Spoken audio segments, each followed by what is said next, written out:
Kaixo, ongi etorria, erroketen arteko biderketak eta zatiketak egiteko baldintza badago.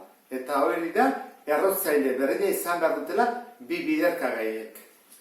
Hemen dugu, 5 errokuadroa eta 6 errokuadroa. Errotzaile berdina dute, 2 eta 2, bai, orduan bai egitekera biderketa. Ingo genuke horrela. 5 bider 6. Sartzen ditugu biak, erroketa berdinean, eta egiten dugu 5 bider 6, 30. Eta bukatuta. Baina batzutan ez dute errotzaile berdina.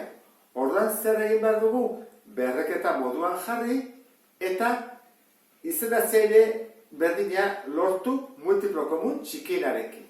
Orduan, has gaitezen, hau pasa ezakegu honera eta geldituko litzaiguke ere bat.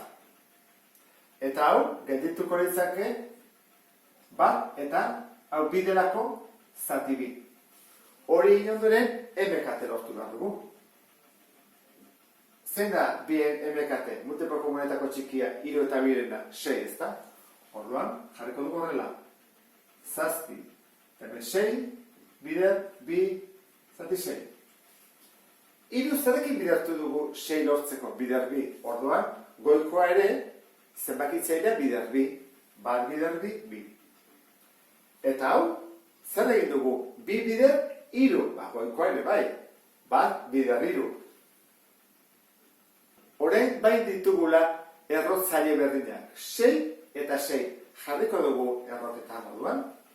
Izango litzake 7 bider 2, eta hemen 6. Eta hemen berriz 2 bider 3, eta hemen 6. Sar daitezke biak, eta gaituko litzake erantara. Berdin jarrita, bientzako 6, eta dugu 7 bider 2, eta 2 bider 3. Nahi bana, jarraitu daiteke, 59 bider 8 eginez, eta kalkulatuko genuke zein den erantzuna. Ulertu da, ezta? Orduan, pauso bat egin behar da, eta da, 2 errotzaileak berdinak izatea lortu. Zatiketa bat dugu, berdin. Zein behar dugu, 2 errotzaileak berdinak izatea lortu, pasatuko dugu berreketa moduan, erresago ingo dugulako. Jarriko dut, 10, ber, hemen bat, zati 3. Hemen zatiketa, 5 ber bat, eta hemen zati 4. Zein da 3 eta 4 multiplo komunetako txikiena? 12, ezta? Orduan, jarriko dut, 10, eta hemen 12, eta hemen zati 5, 12.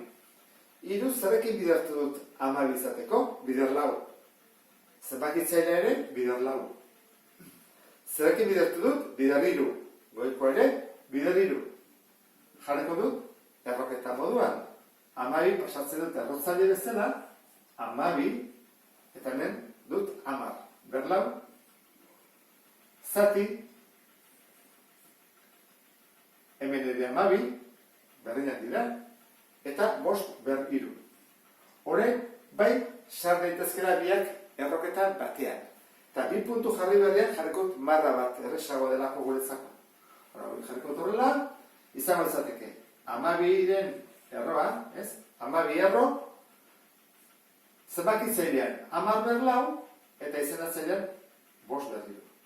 Aprobetxatuko dugu, errepasatzeko hau nola simplifikatzen den. Gogoratu zaitez. Zer lortu behar dugu? Oinarri berdina.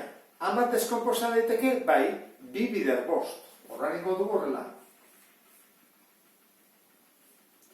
2 bider 5, ber 4, eta hemen 5 ber 3. Orain, egin dezakeguna da, berretzaileak bat bider 4 egin, eta 5 bider 4 egin. Gehiatuko ditzaguke horrela. 2 ber 4, 5 ber 4, eta behan 5 ber 3. Bukatzeko. Badugu zerbait berdina, bai, ez da, 5 eta 5. Horran egin daitekena da, simplifikatu.